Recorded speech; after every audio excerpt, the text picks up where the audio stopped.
ہماری طرف بھی مدینے کے مالک، ہماری طرف بھی مدینے کے مالک، خدا را ذرا برملا دیکھنا، ہماری طرف بھی مدینے کے مالک، خدا را ذرا برملا دیکھنا، ہماری تباہ۔ السلام علیکم ورحمۃ اللہ وبرکاتہ۔ معزز و مکرم حاجی صاحبان، الحمدللہ ہم اور آپ مکہ المکرمہ کی مقدس سرزمین پر حرم طیبہ کے حرم پاک کے جو تاریخی یادیں وابستہ ہیں ان تمام جگہوں سے آگہی حاصل کرنے، واقفیت لینے کے لیے اپنے قیام گاہ سے نکل چکے ہیں۔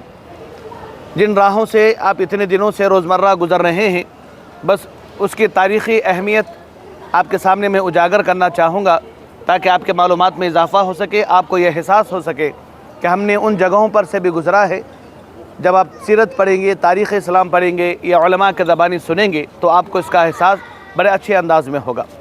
دیکھیں، جس راستے سے ہم روزانہ گزر رہے ہیں اپنے قیام گاہ سے، اور جس روڈ پر ہماری ہوٹل جو واقع ہے، اس کا نام آپ جانتے ہیں شارع ابراہیم خلیل۔ شارع ابراہیم خلیل، شارع کہتے ہیں عربی میں روڈ کو، ابراہیم خلیل روڈ یعنی کہ عربی میں اس کا ترجمہ۔ یہ مکے کا سب سے پرانا اور سب سے قدیم راستہ ہے۔ جب کوئی راستہ نہیں تھا، یہاں سے راستہ بنایا گیا، راستہ نکالا گیا، تو یہی وہ راستہ تھا جو سب سے پہلے مکہ المکرمہ میں خانہ کعبہ کے پاس جانے کے لیے بنایا گیا۔ اور اس راستے کو ایسا نہیں کہ ابھی سعودی نے اس راستے کا نام ابراہیم خلیل رکھا ہے، بلکہ نبی کریم صلی اللہ علیہ وآلہ وسلم کے زبان اقدس میں بھی اس کو نواحِ ابراہیم خلیل کہا جاتا تھا۔ نواحِ ابراہیم خلیل کہا جاتا تھا۔ آپ سیرت کی کتابیں پڑھیں گے تو آپ کو پتہ چلے گا کہ اس کے اندر اس لفظ کا استعمال کیا گیا ہے، نواحِ ابراہیم خلیل، یعنی کہ ابراہیم خلیل کی سمت میں۔ تو یہی وہ راستہ ہے جس کو ابراہیم خلیل روڈ کہا گیا اور شارع ابراہیم خلیل کہا گیا۔ تاریخ میں آتا ہے کہ رب تبارک و تعالیٰ نے جب حضرت ابراہیم علیہ السلام کو آزمائشوں میں گرفتار فرمایا تو ہر طرح سے آپ کو آزمایا گیا۔ آپ کو بھوک کے ذریعے سے، پیاس کے ذریعے سے، اپنے اہل و عیال سے دوری کے ذریعے سے۔ بہرحال جب آپ کو حکم ملا کہ اپنے صاحبزادے کو اپنے بیوی سمیت لے جا کر مکہ مکرمہ کی ان غیر ذی زرع وادیوں میں چھوڑ کر آئے، تو آپ لے کر اپنے صاحبزادے کو، اپنی زوج محترمہ کو جب آپ یہاں پر تشریف لائے حجاز کے سرزمین پر، آپ نے اسی راستے کو اختیار کیا۔ اس راستے کے ذریعے سے آپ نے خانہ کعبہ کے پاس جا کر اپنے اہلیہ محترمہ کو، اپنے دختر، اپنے فرزند کو چھوڑا، اور اس جگہ پر آپ نے تقریباً 12 یا 13 دن آپ رکے رہے۔ اس کے بعد جب دوبارہ سے اللہ تبارک و تعالیٰ کا حکم آیا تو آپ خانہ کعبہ کے پاس گئے اور ان دونوں کو چھوڑ کر بغیر مڑے کے آپ جانے لگے۔ حالانکہ جب آپ گزر رہے تھے تو آپ کے زوجہ نے بھی، حضرت ہاجرہ نے بھی آواز دی، اور آپ کے لخت جگر حضرت اسماعیل ذبیح اللہ نے بھی آواز دی، لیکن اللہ کی مشیت تھی، اللہ کا حکم تھا، اور اللہ کے حکم کے انبیاء تابع رہتے ہیں۔ کسی طرح کا انہوں نے مڑ کر دیکھا نہیں۔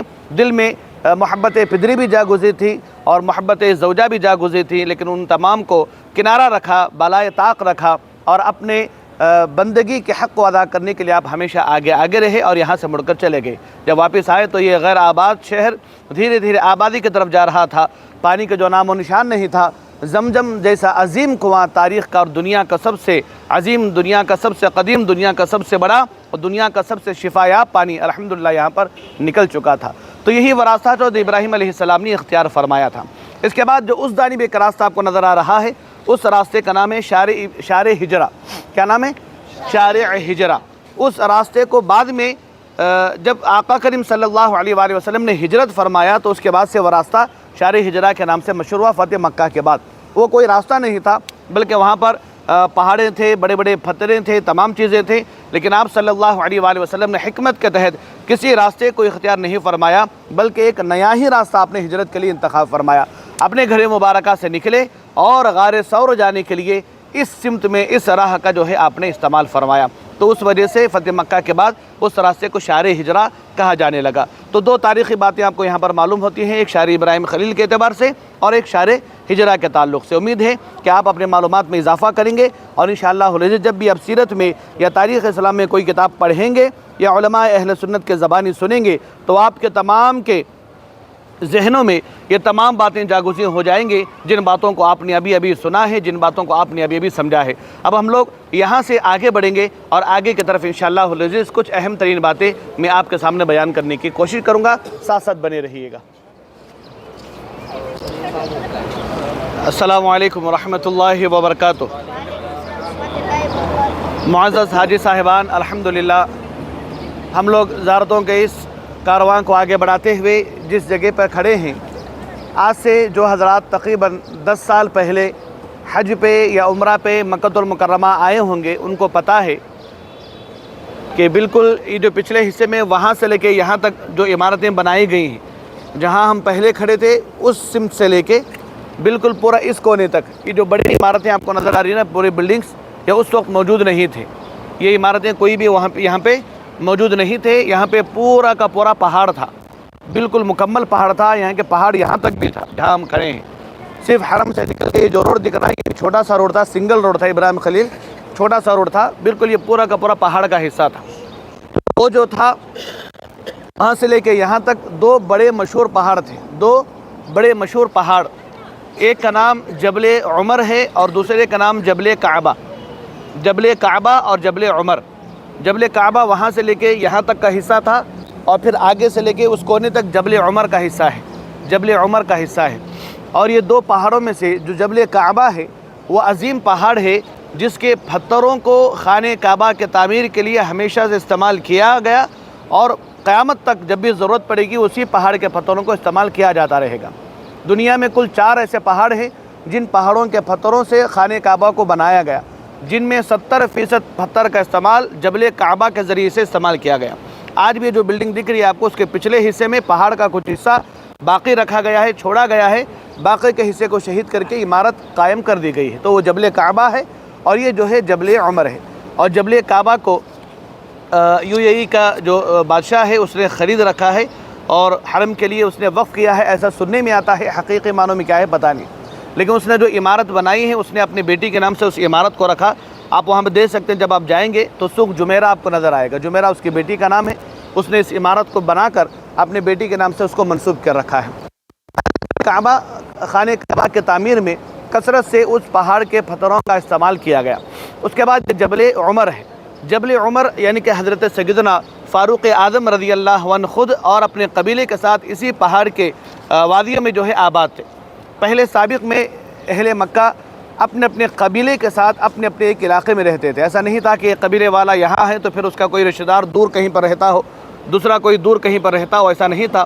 وہ لوگ اپنے ہی ایک ہی جگہ پر پورے قبیلے والے آباد رہا کرتے تھے۔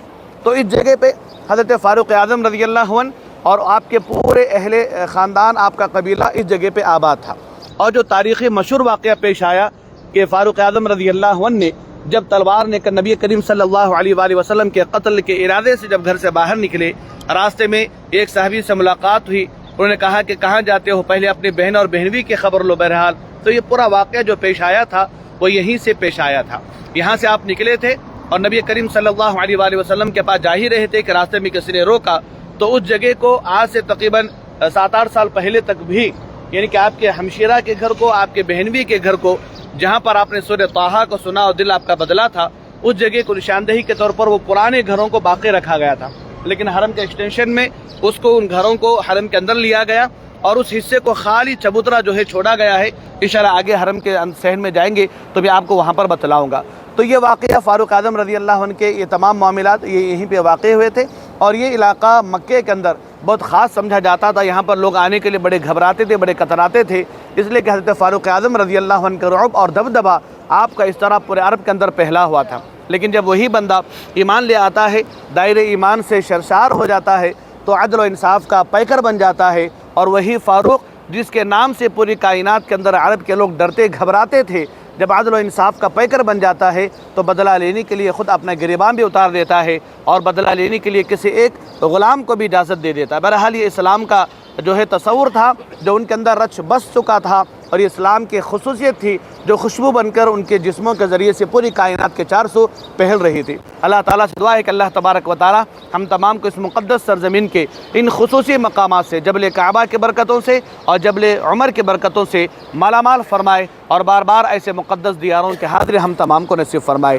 یہ بات یاد رکھیں، مکہ مکرمہ کا ذرہ ذرہ باعث رحمت ہے، باعث برکت ہے۔